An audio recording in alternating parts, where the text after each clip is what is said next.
Jorge, se tu uma benção.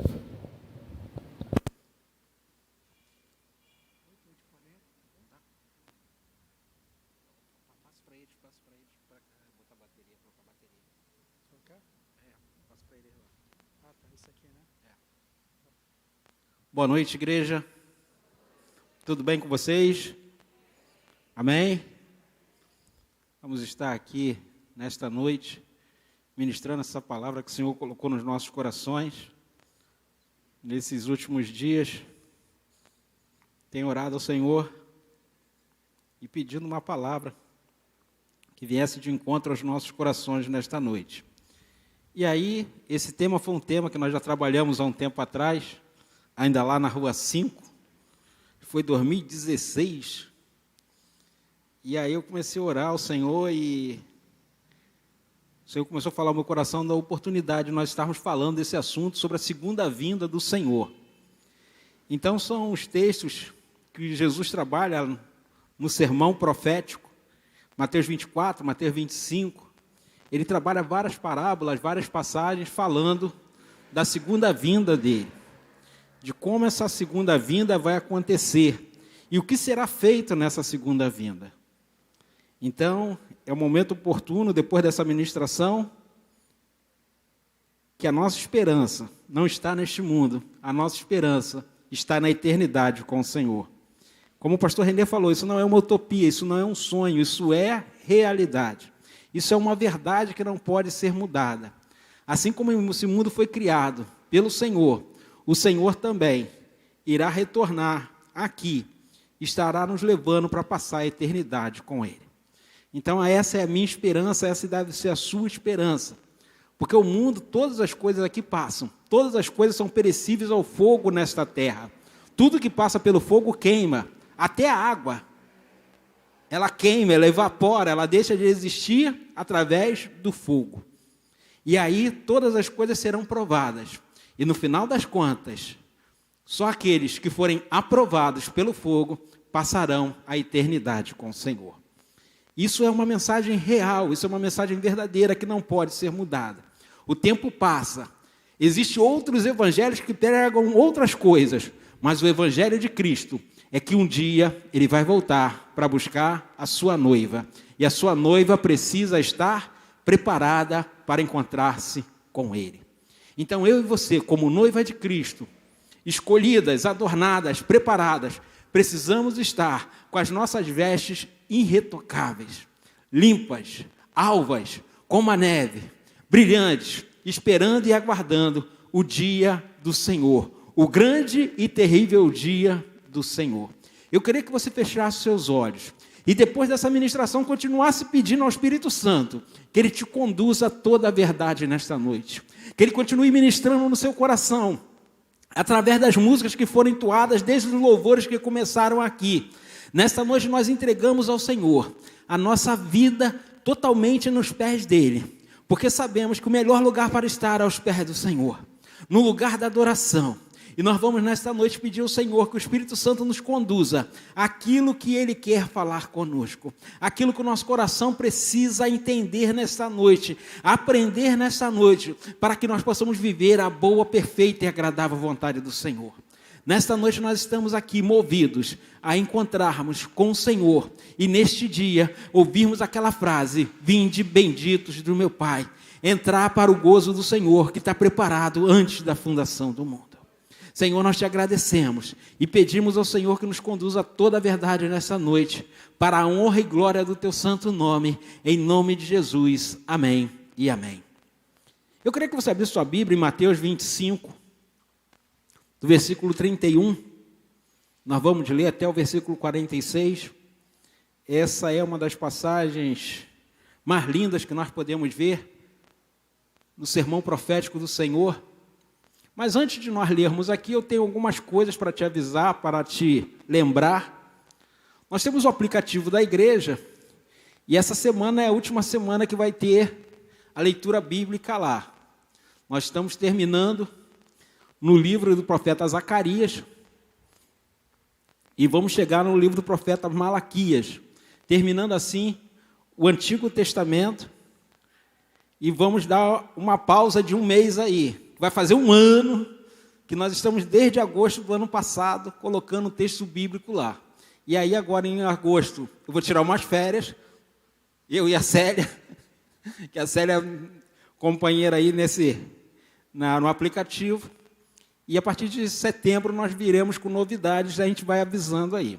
Outra coisa também, as inscrições estão abertas para o primeiro módulo, segundo, terceiro, quarto e quinto módulo do CDBB. Você que parou no meio do caminho, você pode retornar. Quem está no primeiro módulo está com uma apostila nova, e quem vai para o segundo também vai com uma apostila nova, revisada, com material atualizado do Conselho das Igrejas de Nova Vida. Então, você que parou no primeiro módulo, quer começar o segundo, vai começar com uma apostila 0 bala, novidade aí do CDBB. E nós estamos preparando outras novidades através do CDBB, que é a Escola de Formação Continuada, que vai vir também aí, a gente vai passar a engrenar nela no começo do ano que vem. E teremos mais novidades aí para você. E aí, só para lembrar, quarta-feira, o macarrão aqui na igreja, depois do culto, R$10 a quentinha, vai ter o molho bolonhesa e o molho branco também, tá? Então, você que não pode comer bolonhesa, você vai ter molho branco com frango para estar comendo na quarta-feira, tá? A quentinha aqui geralmente é bem abastecida, então você aí na quarta-feira nós estaremos aqui então com o macarrão, tá? Então vamos nós, depois desses anúncios, estamos nós aqui para falarmos dos últimos dias. E aí eu queria que você lesse aí junto comigo, na versão NAA, que diz assim: quando o Filho do Homem vier, na sua majestade, e todos os anjos com ele, então se assentará no trono da sua glória. Todas as nações serão reunidas em sua presença, e ele separará um dos outros. O pastor separa as ovelhas dos cabritos. Porá as ovelhas à sua direita e os cabritos à sua esquerda. Então o rei dirá aos que estiverem à sua direita: venham, benditos do meu Pai, venham herdar o reino que está preparado para vocês desde a fundação do mundo.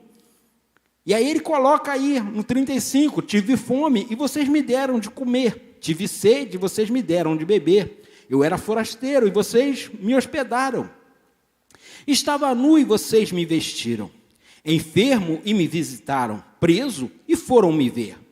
Então justos perguntarão: quando foi que vimos o Senhor com fome e lhe demos de comer? Ou com sede e lhe demos de beber?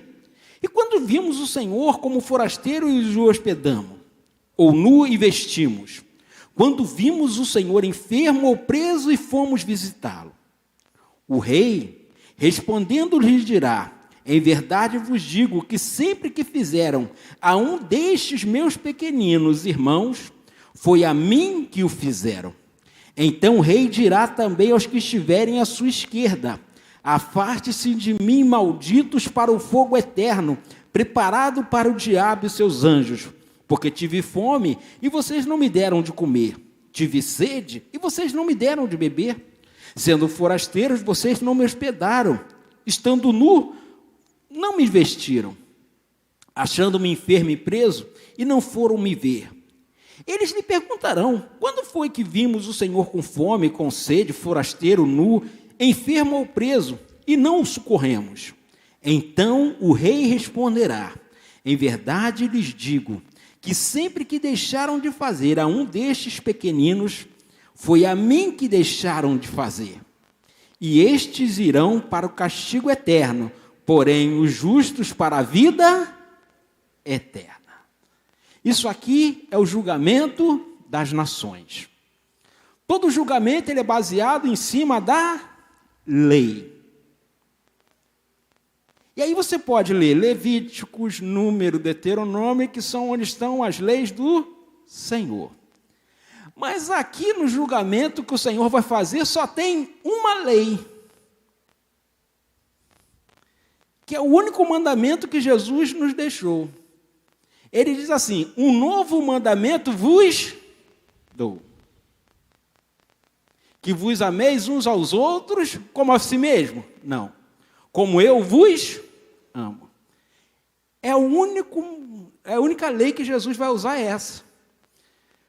Aqui não fala nada em adorar a Deus, não fala nada em não levar o nome de Deus em vão, não fala em nada em guardar o sábado, não fala nada em fazer a obra do Senhor, não fala nada disso. O único mandamento que nós seremos julgados é a forma que eu ajo com os meus irmãos. A forma que eu trato os meus irmãos, o meu semelhante, o meu próximo, eu vou ser julgado por isso. Eu posso fazer a obra do Senhor, eu posso morrer fazer a obra do Senhor.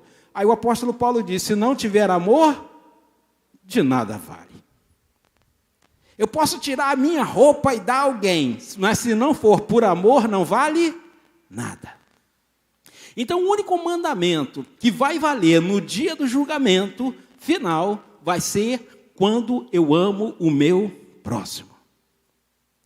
Se eu não amo o meu irmão, se eu não trato do meu irmão, se eu não cuido do meu irmão, não tem esperança para mim. Porque se eu não faço pelo pequenino, se eu não faço pelo próximo, eu não estou fazendo pelo Senhor.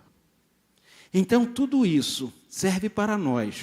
O pastor Marvel pregava aqui de manhã justamente isso. Parece até que a gente combinou, mas não combinamos. Como é que você compartilha? Como é que você ama? Como é que você age? De palavras ou na prática? De palavras ou de ações? Então é isso que Jesus traz para nós. No grande julgamento, a forma que eu ajo com os meus irmãos vai refletir se eu vou viver a eternidade com Deus ou se eu vou viver a eternidade longe de Deus. Se eu vou ser salvo ou se eu serei condenado. É isso aqui que Jesus está nos descrevendo. E aí, como eu falei, o tema da nossa mensagem o nome é Os Últimos Dias, os finais dos tempos. E aí você pode falar, pastor, eu sou crente, eu sou filho de crente, eu sou neto de crente, e desde que eu era pequeno, eu estou com 30 anos, 50 anos, 60 anos, sei lá com quantos anos você está, e você vai falar assim, eu sempre ouço que Jesus está voltando. Desde que eu era criança. E eu já estou com 30 anos e isso não acontece. Quando exatamente começou esses últimos dias que o Senhor está falando? Quando foi que isso começou? A Bíblia responde. Eu tinha um professor num curso que eu fiz que ele falava o seguinte, a Bíblia tem resposta para tudo. Se você não achou a resposta na Bíblia, é porque você não procurou direito. A Bíblia tem resposta para tudo. Então a própria Bíblia responde. E aí a pergunta é, como posso saber se estamos vivendo os últimos dias? Como eu posso saber? E aí, quando começou os últimos tempos, os últimos dias? Quando foi que isso aconteceu? A Bíblia responde. Vamos lá, em Hebreus 1 e 2. O texto vai nos dizer. Hebreus 1 e 2 diz assim, antigamente, no passado, Deus falou muitas das vezes e de muitas maneiras aos pais, por quem? Pelos profetas. No passado, antigamente, Deus falou através dos profetas de várias maneiras, por visões, por sonhos, por revelação, uma série de coisas. Aí, versículo 2, ele diz para nós, quando começou os últimos tempos? Mas, nos últimos dias, nos falou por quem? Pelo Filho. Nos falou por Jesus, a quem constituiu o herdeiro de todas as coisas, pelo qual também fez o universo. Então isso quer dizer, queridos, que segundo a cronologia, nós estamos em 2021, em 2027 mais ou menos, vai fazer 2000 anos que começou os últimos dias. Segundo a cronologia, no ano de 2030 vai fazer 2000 anos que Jesus morreu. Então, lá pelo ano 27 mais ou menos, os 3 anos, 26 e meio aí, vai começar exatamente quando começou os últimos dias. Quando Jesus começou a pregar o Evangelho lá em Nazaré. Quando ele leu o livro do profeta Isaías, dizendo que o Espírito do Senhor está sobre mim. Quando ele citou essa frase, ele diz que se cumpriu aquela palavra, começou os últimos dias. O relógio está contando numa contagem regressiva. E aí, a cada dia que passa, esse relógio continua contando. A cada dia que passa, a cada momento que passa, esse relógio continua decrescendo. E ele vai contando, até chegar o dia que o Senhor virá e não haverá mais tempo de arrependimento. O tempo do arrependimento é hoje, é agora. Porque no dia que o Senhor vier, não adianta tentar mudar de opção, não adianta tentar mudar de ideia, mudar de posição, porque o Senhor conhece toda a nossa trajetória. E aí, naquele dia, no grande e terrível dia do Senhor, o dia da vingança do nosso Deus, o dia que vai ser o dia final, o Senhor vai pedir contas a cada um de nós. Então, nós estamos nos últimos dias, desde que a terra começou a contar, desde que o Senhor Jesus ministrou lá em Nazaré, dizendo que se cumpriu a palavra do profeta Isaías, nós começamos a contar os últimos dias, e o relógio continua correndo. E aí o apóstolo Pedro fala para nós, que 1000 anos para o Senhor é como um dia. Então, às vezes, a gente pensa, está passando muito. Para nós, que vivemos no tempo Cronos. Um dia, 2 partes de 12. Uma semana, 7 dias. Um mês, 30, 31. Um ano, 365. E mais 6 horas. E aí, esse é o tempo Cronos, mas o tempo da eternidade do Senhor, tudo passa num piscar de olhos. E aí, no abrir e piscar de olhos, o Senhor virá buscar a sua igreja. Esteja preparada, como aquelas noivas prudentes, aquelas prometidas prudentes, e não como as loucas que não estavam preparadas para o dia da volta. Então, os últimos dias começaram quando o Senhor Jesus declarou que ele era o cumprimento da palavra do profeta Isaías. E aí, você vai continuar me perguntando, pastor, essa mensagem que o senhor está pregando, eu tenho visto outras mensagens a respeito disso. E aí, como saber se quem está pregando realmente é um homem de Deus ou é uma mulher de Deus? Como eu posso discernir isso? Como eu posso distinguir a mensagem que é a mensagem verdadeira? A Bíblia responde, Jesus nos responde. Quando nós pregamos aqui, e você não nos conhece no íntimo, você não conhece a nossa vida no todo, mas você conhece parte das nossas vidas. E aí Jesus diz, lá em Mateus 7, quando ele está pregando no Sermão do Monte, ele fala a respeito dos falsos profetas que se levantariam em nosso meio e têm se levantado desde a época dele. Na própria época de Jesus já havia os falsos profetas, na época dos apóstolos, os apóstolos já apontavam que havia falsos profetas com falsos evangelhos no meio do povo. E aí, como você consegue discernir quem é realmente um profeta verdadeiro no profeta falso?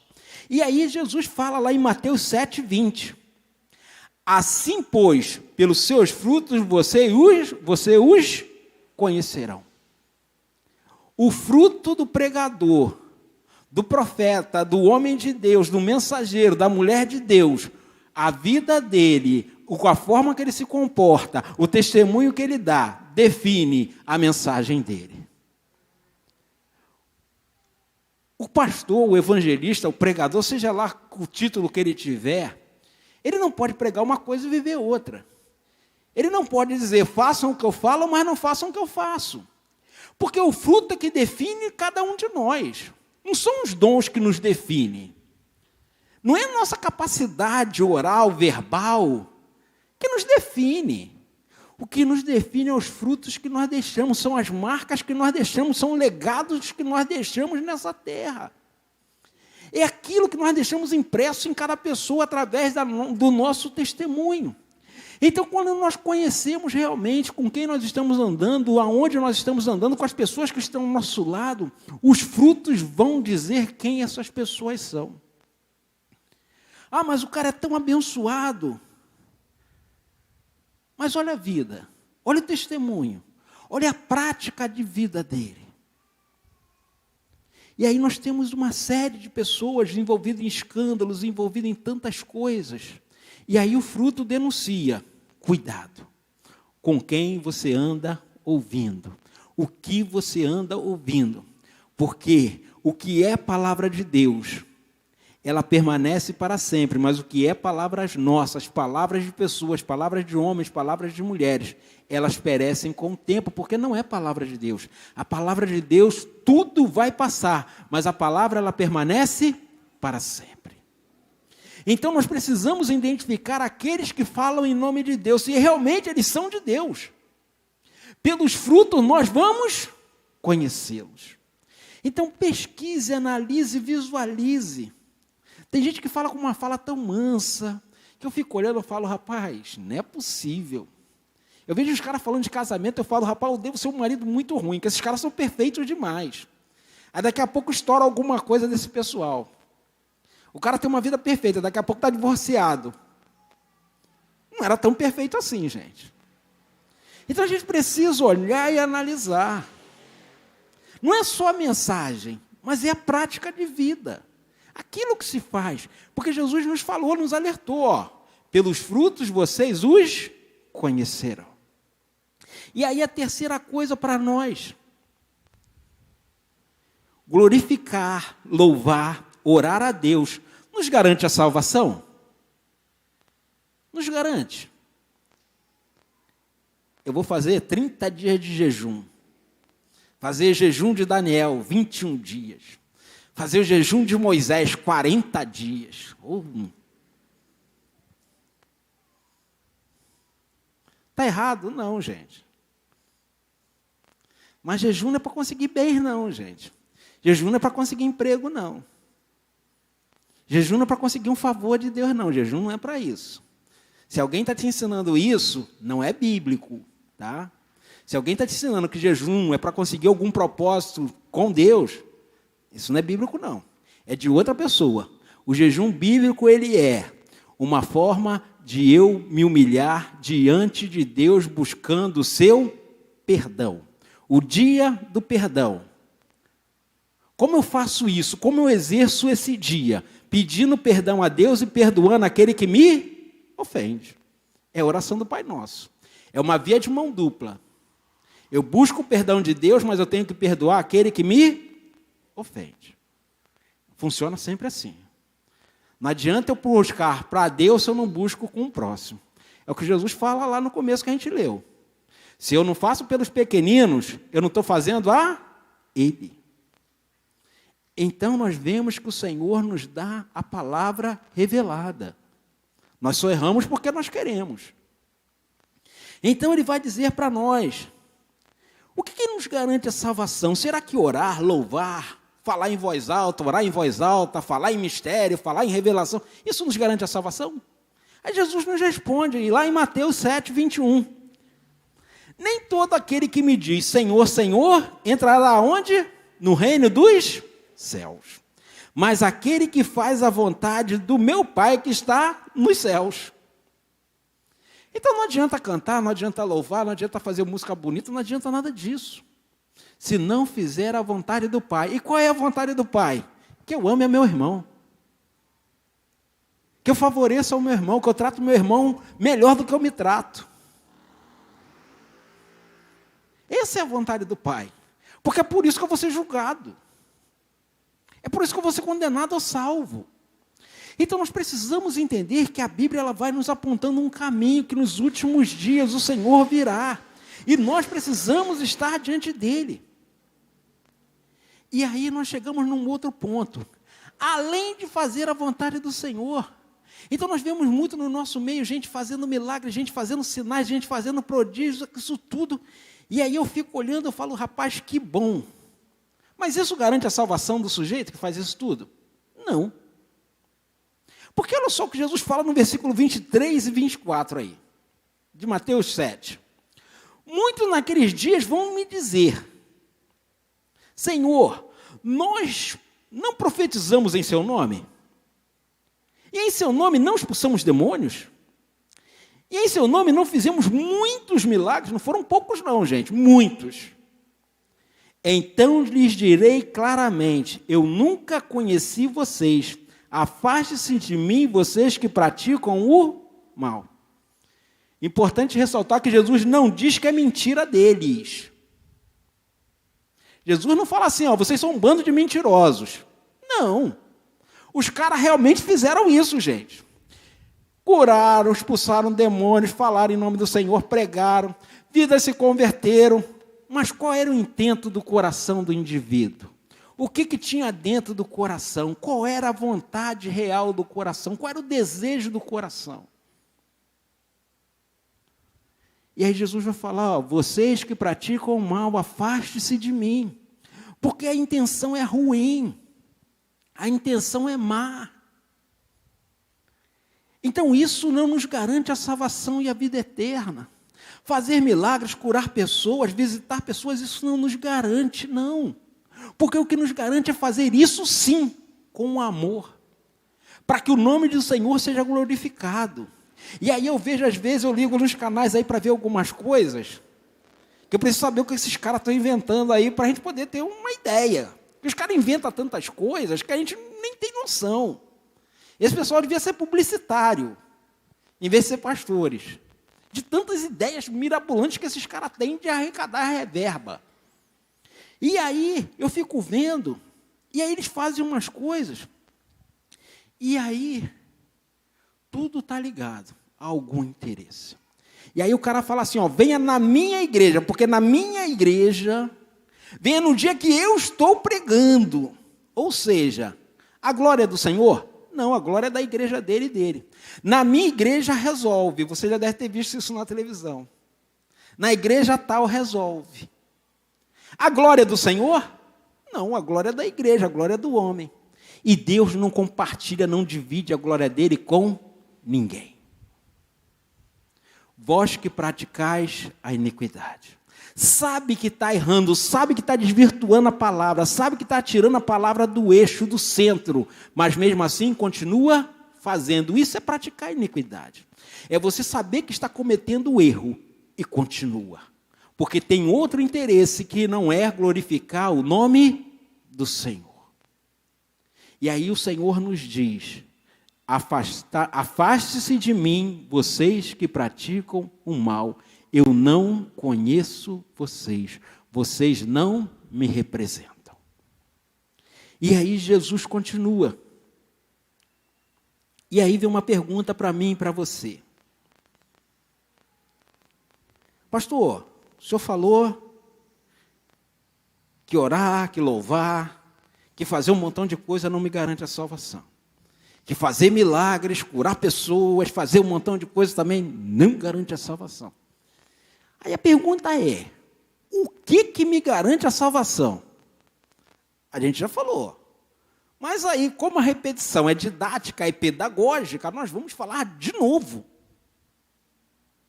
A irmã Jaísa é professora, ela está confirmando ali que a repetição é pedagógica, é didática, é para ensinar. Karine também é professora, está concordando ali. Então nós vamos repetir. O que eu faço para alcançar a salvação? Como eu alcanço a salvação? Aí nós voltamos lá para Mateus 25. O rei dirá, em verdade vos digo que quando fizeste a um dos meus pequeninos irmãos, a mim o fizeste. Mas o que Jesus estava falando no mesmo?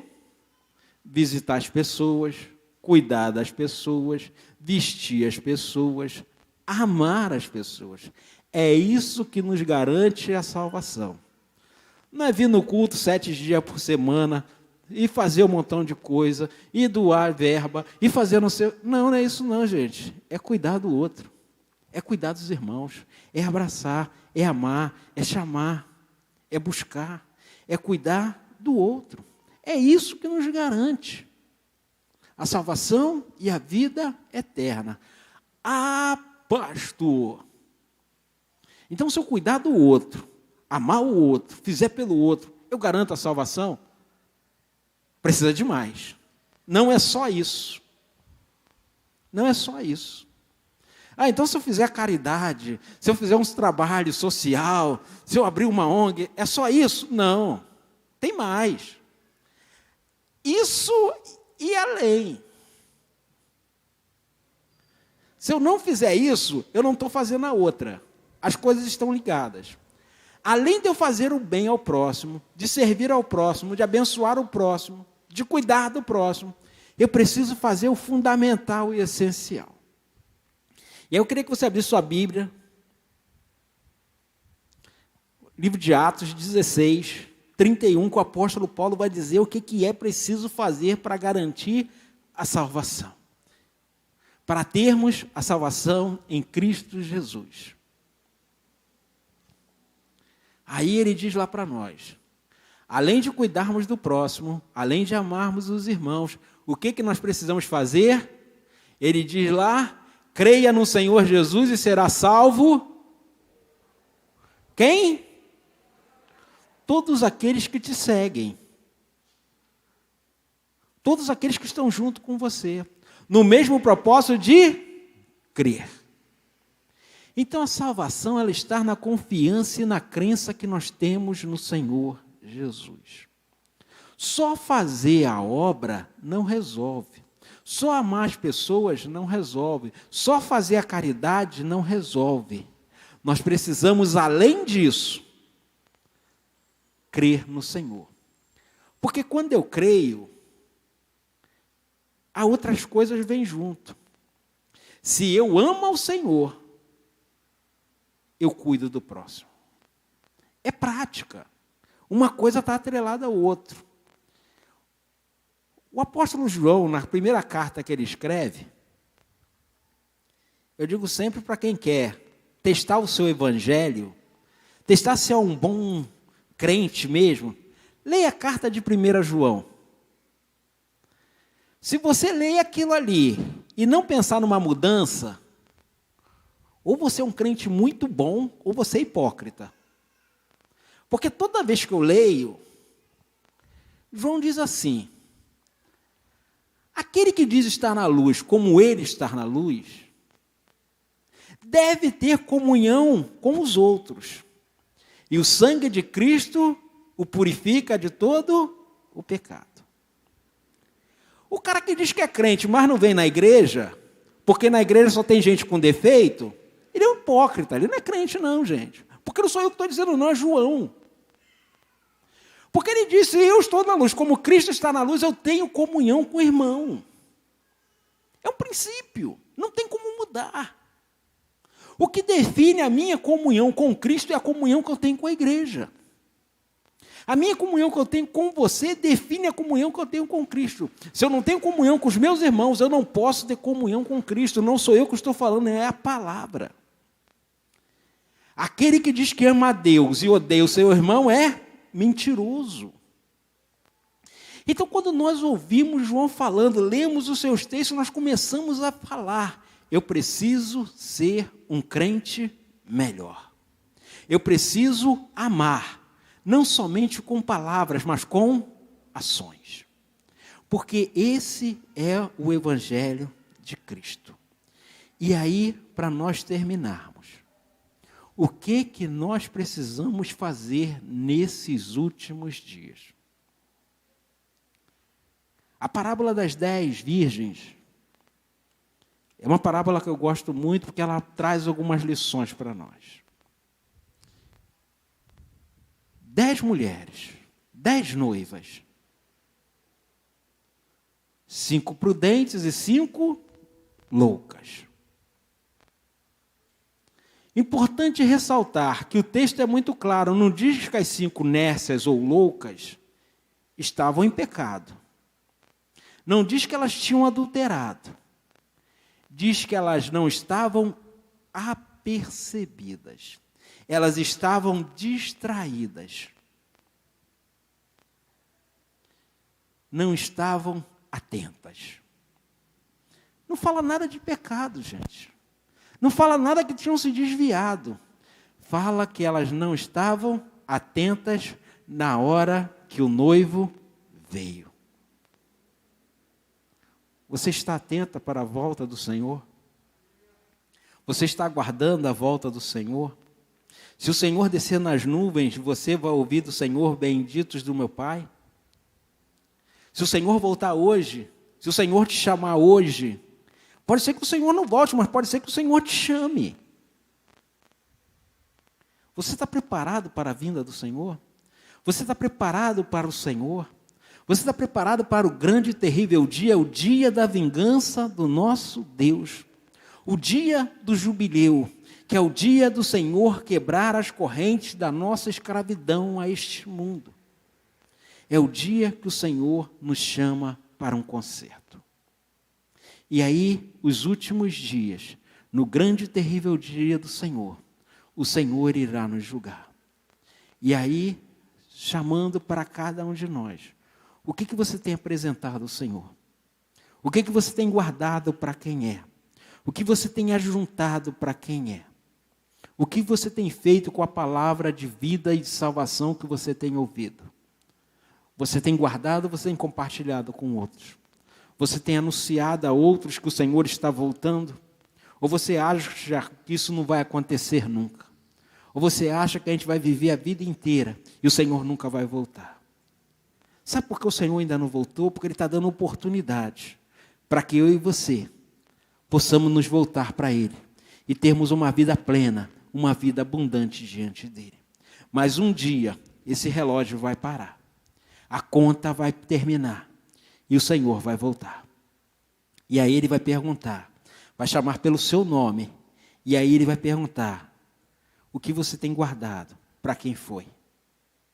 E aí nesse dia, o pastor Edenilson falava aqui na semana passada, já vai estar transitado e julgado, não tem apelação, não tem revisão, não tem nada. A sentença vai ser decretada. Não tem como apelar ao justo juiz. Na hora que ele se chamar, não tem para onde correr, não tem como negociar, não tem como pedir para esperar. Não tem todos os atalhos que a lei brasileira permite, todos os recursos que a lei brasileira permite. Não tem segunda instância, não tem terceira instância, não tem supremo, não tem nada, porque Ele é o último juiz, o grande juiz, o justo juiz. E nesse dia, todos prestarão contas.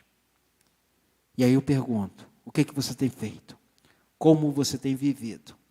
Você tem amado ou tem amado em parte? Porque você acha que o vizinho é muito chato e ele não merece o seu amor. Você acha que aquele parente mala que você tem, eu também tenho um monte, ele não merece o seu amor.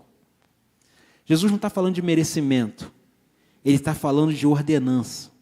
Amai-vos uns aos outros.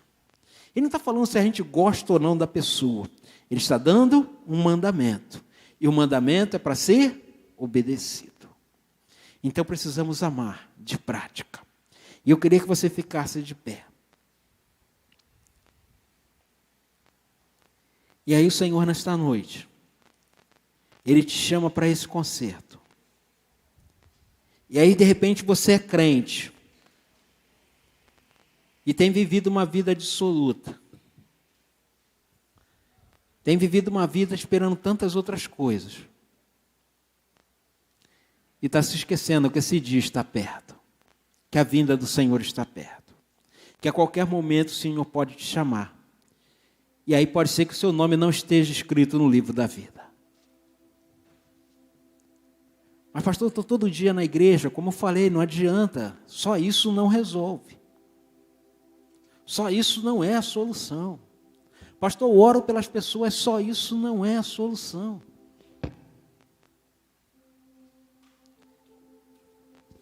O que você tem feito? O que você tem guardado? O seu tesouro, aonde você tem depositado? O Senhor nesta noite quer fazer um concerto com você. O Senhor nesta noite, Ele quer que você reconheça que a cruz de Cristo nos purificou e nos purifica de todo pecado. Mas você precisa confessar ao Senhor as suas fraquezas, as suas limitações. E dizer, Senhor, eu não consigo perdoar, eu não consigo amar, eu não consigo olhar sequer para essa pessoa. Porque como eu falei, como Jesus falou, isso vai te impedir de entrar na eternidade. Não sou eu que estou falando, não, é o próprio Cristo que falou. Então, o que você tem feito? Para quem é? Nós vamos cantar esta canção. Enquanto nós estivermos cantando essa canção, eu queria que você refletisse, pedisse ajuda ao Espírito Santo. Aonde você precisa melhorar? Aonde você